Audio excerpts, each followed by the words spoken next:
Welcome,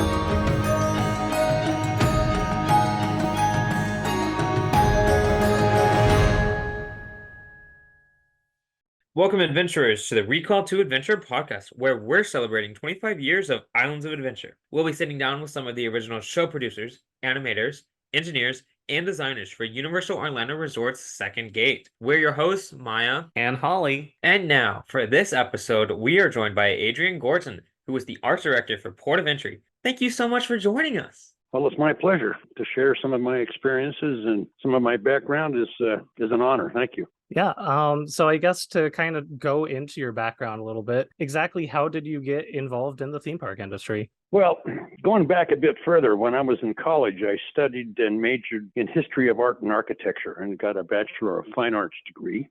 And I moved to Southern California. That was University of Colorado. I moved to Southern California and started working in architecture, and eventually ended up at Randall Duell Associates, which at the time, this is about 72, 73, there were only two companies that were designing theme parks. And one was Disney that didn't do clients parks, and Randall Duell Associates that did. And if you had a sufficient sum of money and wanted to design a theme park, they would help you do that.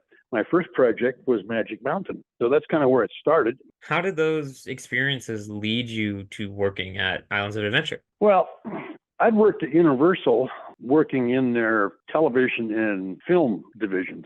And at that time, Universal wasn't involved in theme parks, but I kept bouncing back and forth between Universal Studios working on film projects and going back to Randall Duell Associates working on theme parks. And eventually, when I was at Randall Duell Associates, I was able to work on some Disney projects because Disney would farm out portions of their parks to Randall Duell Associates. They were an accredited outsourcing company.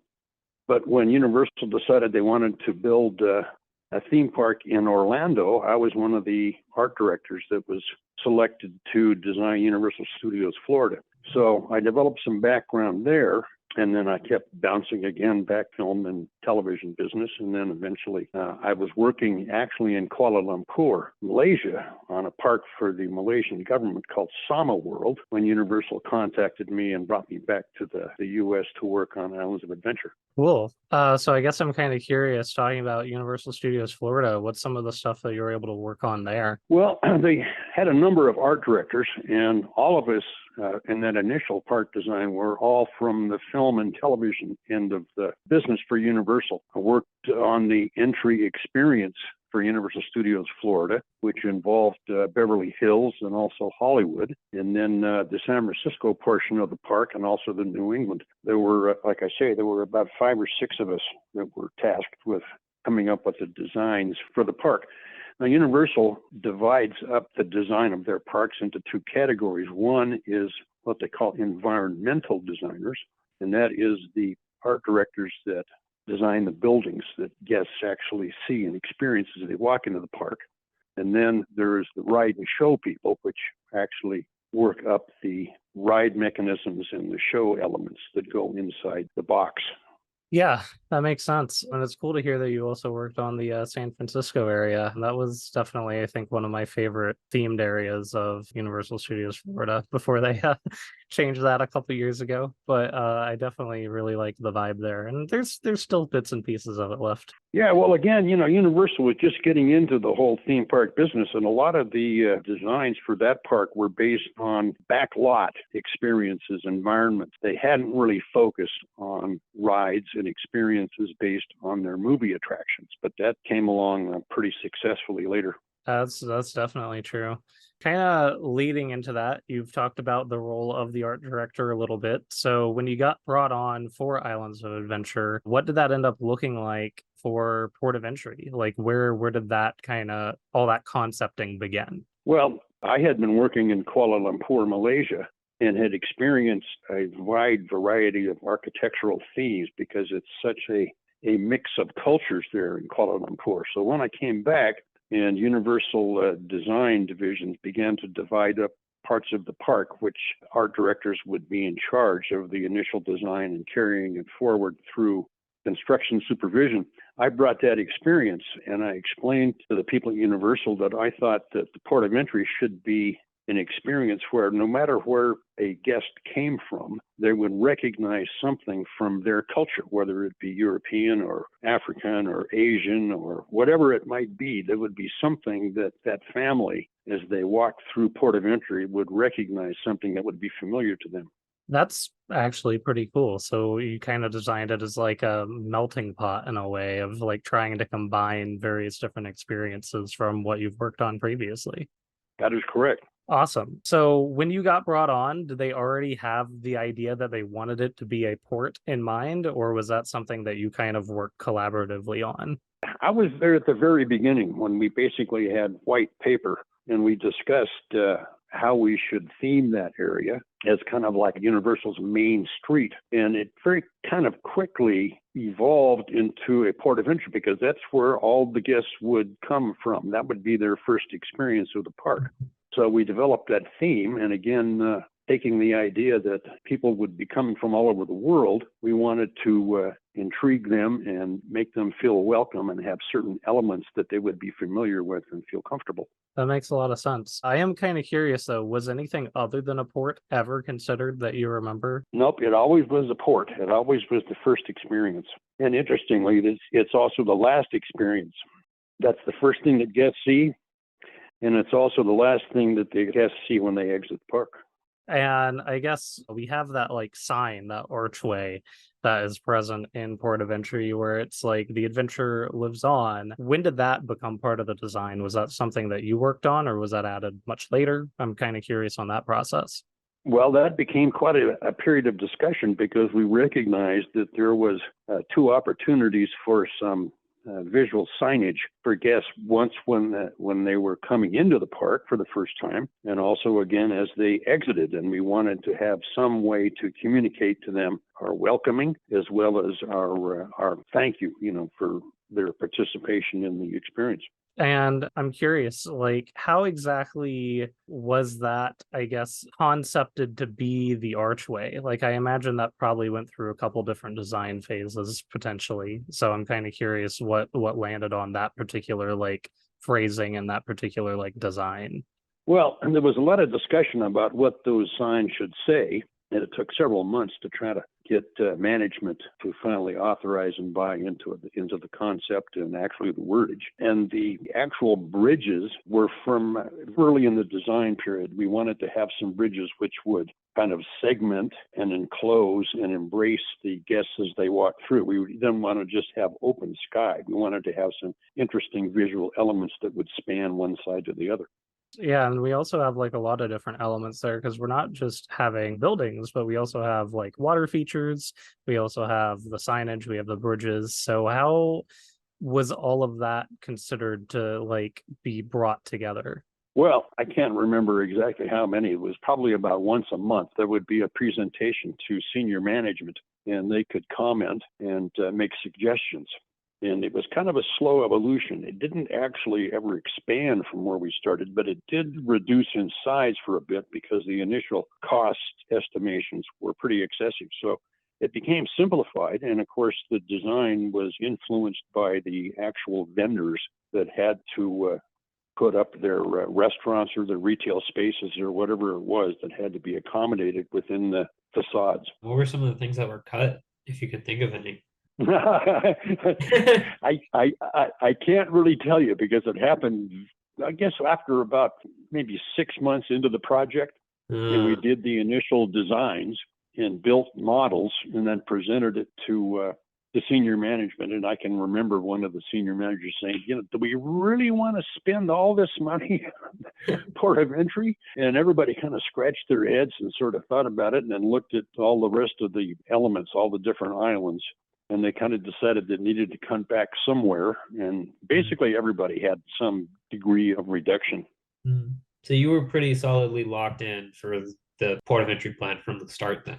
Yeah, I started from, like I say, basically a white sheet of paper and worked with a lot of designers.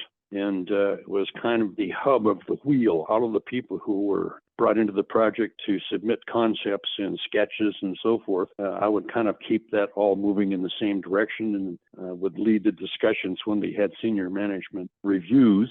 And then from that point on, we started taking bids from architects, several different architectural firms, to produce the actual working drawings.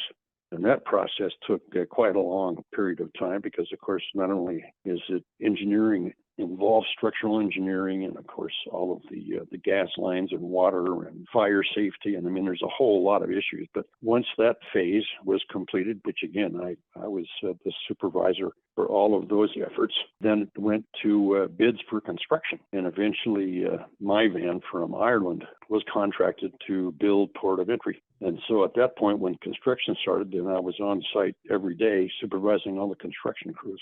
Interesting. So I guess talking from an architectural standpoint, then as the actual land was getting built, did anything have to get changed during that process? Well, of course, I was on guard and fearful that they were going to come and start requesting reductions and simplifications and things like that. And there was some degree of that. There were, I think initially we proposed maybe 25 different textures for the plaster. And that eventually got reduced down to 12. And again, there was a discussion of color, whether it was going to be painted or whether it was going to be minerals mixed into the plaster itself. And eventually they decided to save the money and just paint the surfaces. There was some simplification to reduce costs, but not horrible. Yeah, next time I go to Iowa, I'm going to touch every surface and count all of the textures. Be like, hey, that's all 12. That is honestly one of those things that I think a lot of people just don't consider at all. Because I've done another podcast previously on like Skylanders, which is like figurines effectively. And there they talk a lot about like having to cut costs based on paint ops and all these kinds of things. And it's like, no, it makes sense. It probably applies to buildings as well. It's one of those things that probably goes over like the typical like park goer's head. But yeah, it's probably like incredibly important trying to pick between different things. Well, it certainly made a big difference to the contractor because, you know, he had to produce samples. We had our own in-house department that would create the different samples and colors and aging and that sort of thing that we wanted for the buildings. And then the contractor had to come in and he had to mimic each one of those to prove that he was capable of doing that and that he understood each one of the texture and color samples that we provided. And of course, to him, that would make a significant difference in cost if we could reduce that from the initial request for 25 down to, I forget what it was, 12 or 15 different colors and textures, which I don't think overall it didn't significantly reduce the impact of the environment that we created. Kind of going off of that, how do you feel like Port of Entry holds up with like the final actual design as it exists now? Well, I'll tell you, I've been back to the park a couple of times since we finished it. And of course, one of the major things that I was careful in my design was that if there was any negligence or reduction in terms of maintenance, that the park would stand up as a designer. In other words, with the rain that they have in Florida and so on, that the design would not be significantly impacted or degraded by the natural aging process. And that pretty much held up true. But I was also very surprised that Universal had taken great care in maintaining all of the colors and textures and all of the fabrics and the things that they really subjected to a lot of wear and tear. I'm thinking particularly of the overhead shade structures over the ticket windows. I was really afraid that those things would deteriorate and not be maintained well, but they certainly have. Oh, yeah, I'm glad you brought those up. I love those. I think they look very cool. Yeah, it's unusual. I can't think of any other park that has any feature like that. That was kind of the whole idea of Port of Entry, was that people would be surprised that they would see things that they hadn't seen before, that they weren't expecting. Yeah, so I guess what inspired the look and feel of the ticket area in particular? My experiences in Malaysia, basically. Because of the climate in Malaysia, there's a lot of shade structures. And of course, one of the other things that influenced me was that I'm a sailor. So I'm familiar, with sailcloth and different colors and stretched fabric and so on that doesn't impede the flow of air, so that people would experience the shade from those particular structures and be kind of intrigued by them. And so, again, something that would be unusual. Yeah, that makes a lot of sense. Kind of going back to port of entry, was there ever any idea or any plans to include references to the other islands inside port of entry? No, that was one of the things that kind of guided us, is that we wanted, because of the kind of serpentine shape, it's not a straight line as you walk through port of entry. It's kind of curves right and left, that we wanted people to walk all the way through port of entry until they get to the plaza at the end of port of entry, and they're at the edge of the lake before they can really experience all the rest of the park, all of the wonders of these other different lands. We wanted it to be a complete surprise. I kind of like that a lot, actually. Yeah, I think it was very effective, because people would walk out and I'd see them, I mean, that's the first real experience that when they walk through port of entry, taking pictures right and left. They're kind of, I want to say, not closed in, but you don't have long perspectives. You see elements as you walk through, but the first moment when you walk through port of entry and then reach the plaza, then it all opens up and everybody's reaching for the camera and taking pictures of the family, and it's quite a wonderful experience, I think. No, it's definitely true. I mean, it's very cool to like walk out there and you have all your sight lines. Like you have the Hulk coaster, you have the Discovery Center. Like it works really well. Got the Lost Coaster there now too, which is really cool to see. One of the things that was cut from port of entry as part of the cost reduction area was that there was a boat landing there at the plaza. When you walk through port of entry and reach the edge of the lake, there was going to be a boat ride that you could take the boat and you could go to all of the other islands. There would be landings where you could ride in the boat and then stop at Dr. Seuss, or you'd stop at what eventually became Harry Potter. It used to be Myths and Legends, or any of the other areas, Jurassic Park, and that ride was cut. I was very disappointed. That's really cool because each island has its own little area close to the lagoon where you could almost see a boat being stopped there at some point. That's really cool. I kept hoping that at some point they would add that back in, because I think there's a lot of guests, particularly elderly people or, families with kids, that rather than walk around the whole park, if they could just get into a boat and go directly over to Jurassic Park, for example, or any of the other islands. But they never did. They should. If they're not going to do a nighttime show, give us that, Well, I'm sure it has to do with economic reasons, right? I mean, they want people to walk the park and, see all of the areas where they can spend money and buy, mementos from the park and have a ice cream cone, or, it has to do with sales. Yeah. Oh, I'm sure. Absolutely. Yeah. Plus, I imagine like having to have some sort of system to be able to have all those boat docks and have boats operating like all the time probably would be a lot. It'll be fun. We'll make it work. Disney has boat rides up and down the rivers, and you can go to the different parts of the park, and you can stay in the hotels and go directly to the park, on a boat ride and all that sort of thing. But it is very expensive and it's risky. Yeah. Yeah, that's It's true. dangerous. True. Yeah, and I also kind of find it interesting because Universal also has a boat ride in City Walk for the hotels to ferry people between the hotels. So it's interesting they kept it for City Walk and they didn't keep it for Islands of Adventure. I think it's because City Walk has more room. Maybe that's, who knows? Or maybe they're thinking that that's more like, oh no, efficient for guests. Who knows? But talking about boats and everything, so you also were the person who designed the lighthouse as well. That is correct. So that was a long gestation. We started with the Alexandria Lighthouse, one of the wonders of the ancient world that was destroyed in an earthquake. And that's kind of where it started, because we thought we wanted a large single element that people could focus on from quite a distance and be drawn in towards Islands of Adventure. But the design probably went through, I'm going to guess, 30 or 35 different iterations from all kinds of different sources. Several of the architectural firms that we were dealing with submitted designs, and it was I want to say it took 6 or 8 months before we finally settled on the design that we actually built. Wow. So it was always going to be a lighthouse as well. There was never any idea for anything else. Nope, it always was going to be a lighthouse. It's just what form is that lighthouse going to take, and what's the size, which is something else I wanted to bring up, was the sense of scale. That's something that's really critical in the design of any of these environments for theme parks. Because as you know, Disney, during the construction of Main Street, the first floor is full scale. And then as you go up to the second and third and fourth floors, the scale reduces from 80% to 70 to 60%, right? So that the buildings look much higher than they actually are. And by the use of scale, by reducing scale as you go up higher, it makes the buildings look higher, and the same with the lighthouse. So you mentioned that it went through a lot of different iterations across like a span of like 8 or 9 months.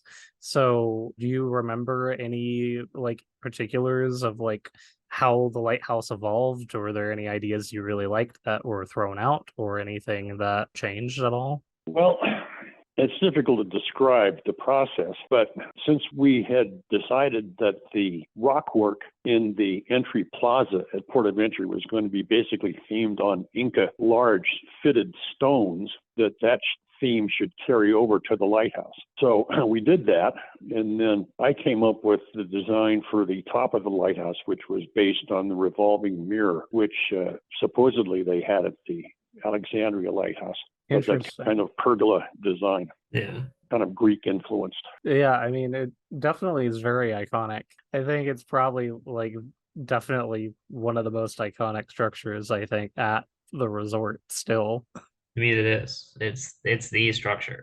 Yeah, like I think it is like even in some ways I think some people might think of it first before the Universal Globe. So I guess what are your thoughts on the lighthouse now? Like how do you feel like it holds up? You mentioned going back to the park a couple times. How do you feel about it currently? Yeah. Well, I'll tell you, the two of the things that coming, from the film and television end of the business, what I'm particularly sensitive to is lighting. So the lighting engineer that I worked with, we were very careful on our selection of the designs and the placement of the lighting. And the other thing that was super critical for me were the selection of the landscape elements, the trees, the vines, the flowers, and so forth. And I think everything as the park aged and those plants and so forth were able to mature. Port of Entry just got better and better. I mean, that's awesome. That's great to hear that you feel like it holds up because, yeah, I mean, I think everyone just loves the area. I think even with it being like the entry area, like people really just love how like nicely designed it is. Yeah, going back to that lighthouse, are those stairs climbable as it revolves around? No. No? There was some discussion about that they were going to have a stuntman be able to climb the stairs with a torch and so on, but it's just too dangerous. So do it anyway. Yeah, well, for enough money, you'd find some stuntman that'd be willing to cable himself to a tether and run up the stairs. That's a nighttime show right there. Have someone light the lighthouse at night. Oh my God, that's awesome. Yeah, it'd be pretty spectacular. I mean, that would be a real event, every night. Yeah, exactly. To watch the lighthouse be lit. That would be incredible. Missed opportunity. So I guess going off of that, was there anything else in the same vein that was considered for Port of Entry? Anything like a show or anything else with that kind of interactivity for people to experience? Well, one of the things that I was very keen on including with Port of Entry were what I called free show elements. Because of the tremendous rain that they get in Orlando, I wanted to be able to channel that water to make things turn or feed a particular fountain or turn a wheel or do something, so that there was kind of like a free kind of show that was developed because of the environment. Yeah, that's cool because that is actually something that did end up in the final design. Like when we have that like central area in Port of Entry, when it opens up a little bit and we have more of the shops, like we do actually have like a fountain kind of thing there. Right. Yeah. The big seashell. Yeah. But the water is fed to that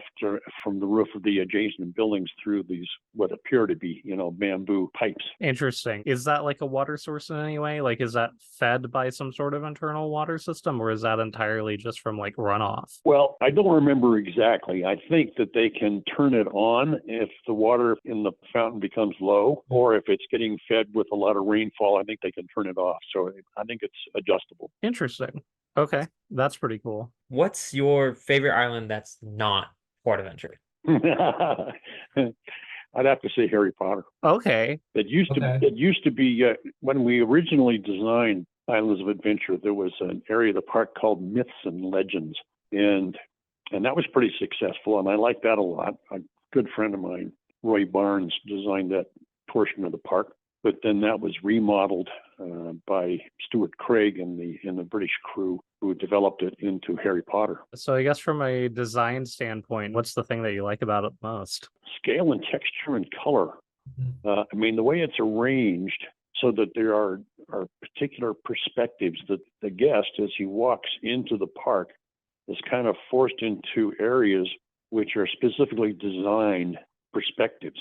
And I think that's really highly sophisticated and very beautifully done. So out of curiosity, how did you go about choosing like all the colors for Port of Entry? What was the inspiration for that color palette specifically? Well, it had mostly to do with my experience of living in Kuala Lumpur. It's a very beautiful place, and of course, in this tremendous jungle. It's a really interesting city because you have not only the European influences of architecture, but you've also, because it's a Muslim country, you have Middle Eastern architectural influences, and there's a very large Indian population there as well. So you've got Indian architecture. So a lot of these colors and things that I used to develop the color palette for Islands of Adventure for Port of Entry were places that I'd seen before. I'd seen structures and buildings. Now I wanted to push it to have more colors and make it more fanciful and more, quote, theme park, unquote, so that it would be kind of gay and